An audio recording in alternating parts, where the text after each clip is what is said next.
Welcome back to our channel, guys. Hello. So I'm sorry if my voice is weird. I'm a little bit sick. I'm not feeling good.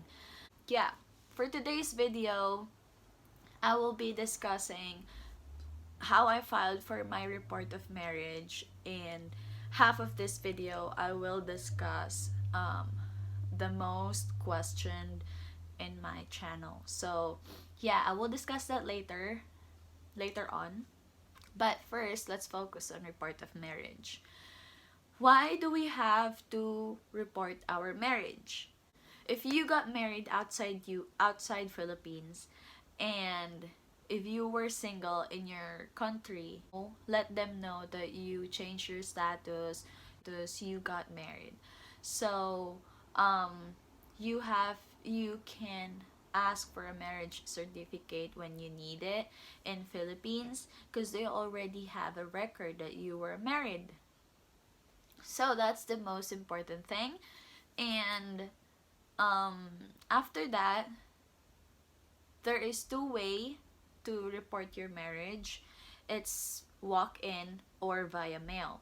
Walk-in if you are living close to the general consulates in US. Via mail if you are not.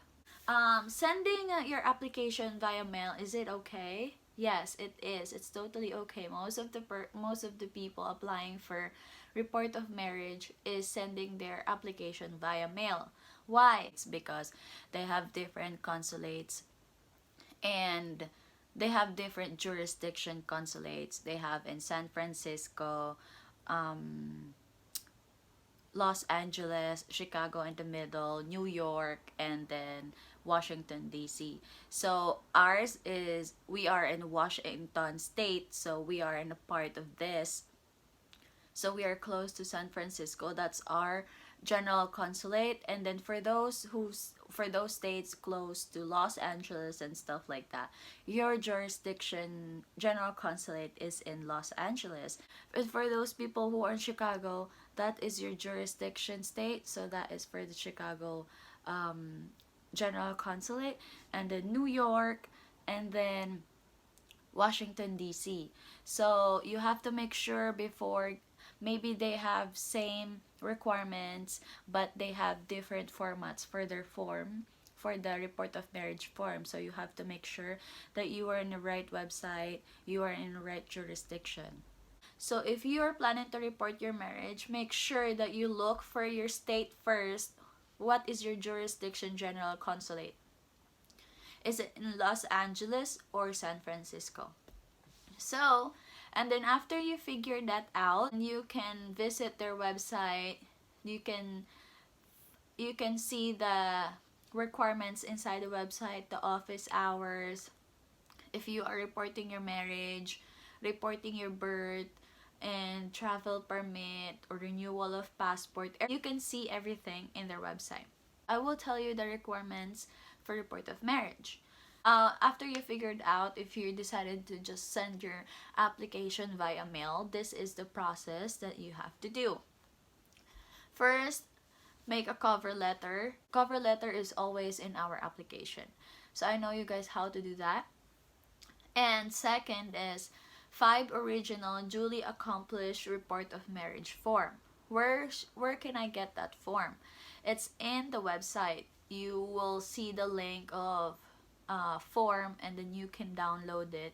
And then once you download it, you can fill it out via computer, or you can print and handwritten the information. It's totally up to you. There's no way, or there's no wrong way to do that. So after that, you have to notarize the 5 copies of your duly accomplished report of marriage. It should be 5 wet ink signature of the notarized person, and you will sign that form in front of the notarized person. You will sign it together with your husband in front of your notarized person. So after that, 1 original and 5 photocopies of marriage certificate. And then 5 copies of government issued ID for you and for your spouse. If you born in Philippines, you can have driver's license, passport. Passport is one of the valid ID that you can give. And for your spouse, if they are not from Philippines, you can do passport and driver's license or green card or whatever. And then after that, if you were born from Philippines, you have to submit your Philippine birth certificate. One original, 5 photocopies. And why we always send original and photocopies? So just to let them know that we are not forging anything. We're sending legal document, and don't worry about the original. They will return it back. Okay. Next is for those people who had their previous marriage. You can send your annulment certificate, divorce decree, or whatever proof you have that you already dismissed your previous marriage. Just send a photocopy of it, 5 again. And then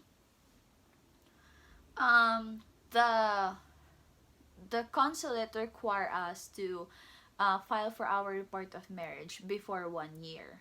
If you filed and you didn't know, that you don't have any idea that we should file for our report of marriage before 1 year, you can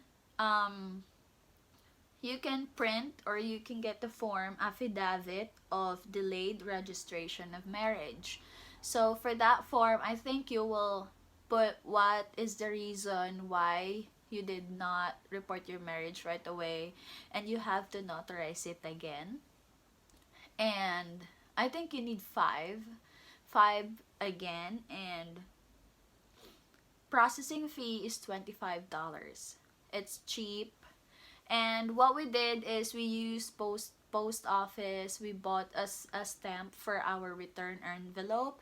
Yes, you heard it right. We have to get a stamp and return envelope for our original copies of documents and for the copy of our report of marriage if they approved it.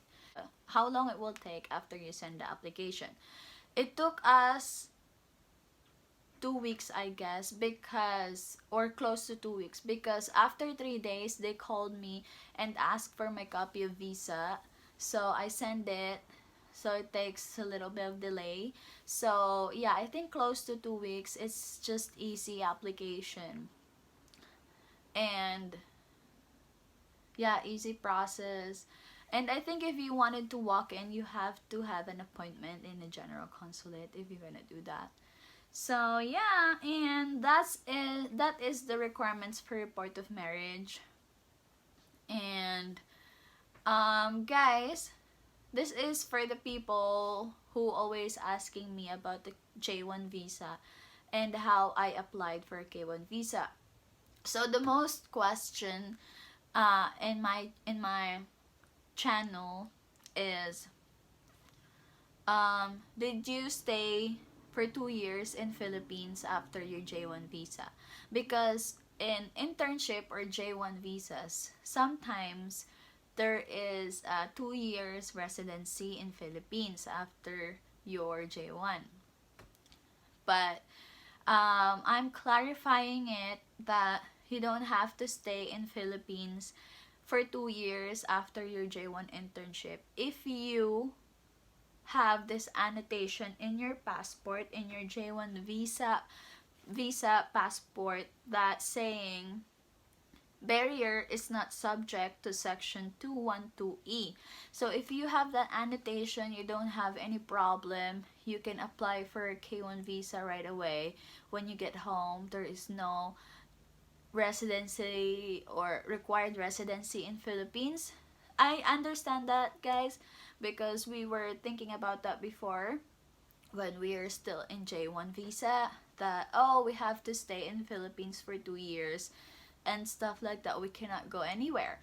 So we confirmed it into our agency that if you have that annotation in your J1 visa, you are good. You are good to apply. You are good to go back to America. So don't worry about that, guys.